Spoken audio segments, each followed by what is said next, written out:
Some of you guys might be wondering, do we put production companies on our magic list?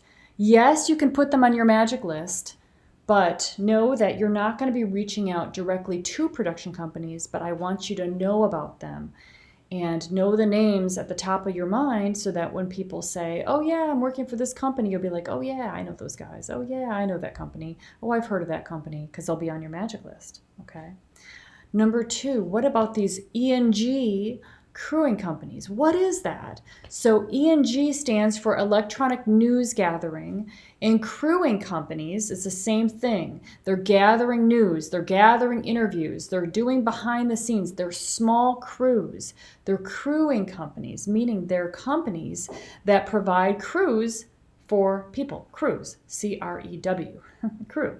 So a small crew would be a camera person, a sound person, a production assistant. And usually those are the three people that are hired by or that are provided by the crewing company. And the company that might hire that would be like TNT, like Turner, like Oprah, like ESPN. You know, they have, say there's an event going on. They're going to contact a crewing company in Los Angeles, in London, in Atlanta, and say, hey, we need a crew to cover this event. And so the crewing company will then call their regular people that they normally call and say that we got an event on this day from this time to this time. Here's the rate. Are you available? Do you want to do it? So these are good companies to put on your magic list because you could work with those guys because they do all sorts of stuff. They could be covering golf tournaments. They could be covering parties. They could be covering any kind of event, the red carpet, an interview in a hotel room somewhere, a promotion for a feature film, an interview with a celebrity, going to a celebrity's house and shooting an interview with them there. I've done that many, many times, even a behind the scenes of a movie. So they can hire a company, a crewing company, to provide the crew to shoot that. And often they're going to need a production assistant. Sometimes they will have money to pay for the production assistant. Sometimes it could be a shoot, and remember, you got millions of shoots in your future. Some of these shoots, you're learning and getting experience. They could be where you can contact them and say, hey, I'm available and I'd love to work with you.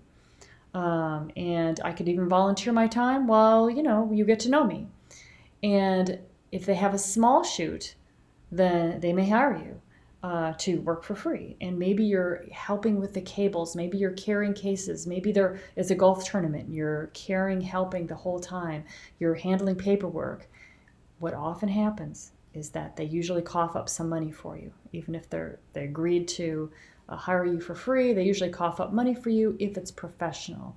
Or they just say, okay, we'll keep you in mind, but they have other production assistants that they're already calling for this work and they're paying for it. So they're like, oh, we'll keep you in mind when that person's not available. And then they call you. So you've just got to get in there, get inside. And once you make these friends and you're on their radar and you're keeping in touch with them, then once you start getting experience and other stuff, you circle back to these people and you're like, hey, I contacted you. I'd love to PA for you. I know you guys do a lot of events, a lot of documentaries, a lot of parties, a lot of whatever. I've been working on this other kind of work.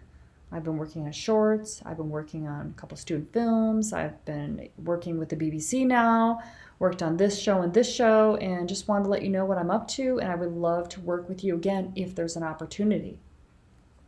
And then they'll be like, oh, great. Well, this person is actually out there doing it. They must be good. Plus, the way that they email me is totally professional. They must be good. And then they'll give you a shot. Okay? So that's why these companies go on your magic list, is because they can hire you. And it may not happen right away. It might happen in a month, 2 months. It may be something that you get experience other places. Then you come back to them and then you let them know, hey, I'm still available. I'd love to work with you. Make sense? Okay, thanks very much.